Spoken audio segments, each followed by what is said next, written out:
भूले मन समझ के लाद लदनिया। यह भजन सिखाता है कि जीवन को समझदारी से जीना चाहिए। सिर्फ ज़रूरत की चीज़ें ही अपने साथ रखें और समय रहते भक्ति को अपना लें, क्योंकि अंत में सिर्फ प्रभु के नाम का ही सहारा रहेगा।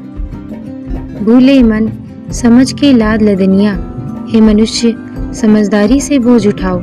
जीवन में केवल उतना ही भार लो जितना ज़रूरी है।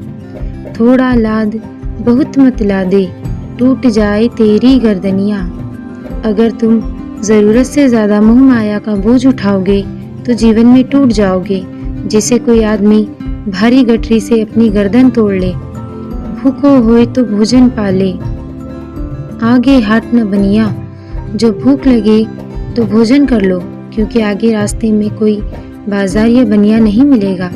यह जीवन भी एक यात्रा है और मौके बार बार नहीं आते हैं। प्यासा होए तो पानी पी ले, आगे देश ने पनिया। जब प्यास लगे तो अभी पानी पी लो, क्योंकि आगे ऐसा देश आ सकता है जहाँ पानी उपलब्ध ही ना हो। मतलब जीवन में अवसर मिलने पर ही उसका उपयोग करो। कहे कबीर, सुनो भाई साधु, काल के हाथ कमनिया। कबीर कहते हैं कि हे साधुओं सुनो, मृत्यु के हाथ बहुत कठोर है। जब मृत्यु सामने आएगी तो कुछ भी काम नहीं आएगा। इसलिए समय रहते जीवन को समझो और साधना करो। यह भजन हमें सिखाता है कि जीवन को संभालकर संतुलन में जीना चाहिए। मोह माया का बोझ ज़्यादा ना उठाएं, अवसर को पहचानें और सही समय पर उसका उपयोग करें। और सबसे बड़ी बात, मृत्यु निश्चित है, इसलिए प्रभु स्मरण और भक्ति ही जीवन का असली सहारा है। संत कबीरदास जी का यह अमर भजन हमें जीवन की सच्चाई और संतुलन का बोध कराता है।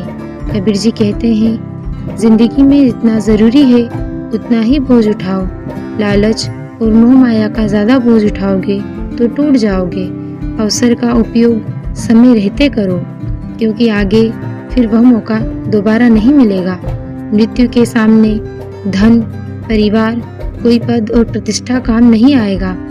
ये भजन सिखाता है कि जीवन को समझदारी के साथ जीना चाहिए, क्योंकि अंत में सिर्फ प्रभु के नाम का ही सहारा होगा।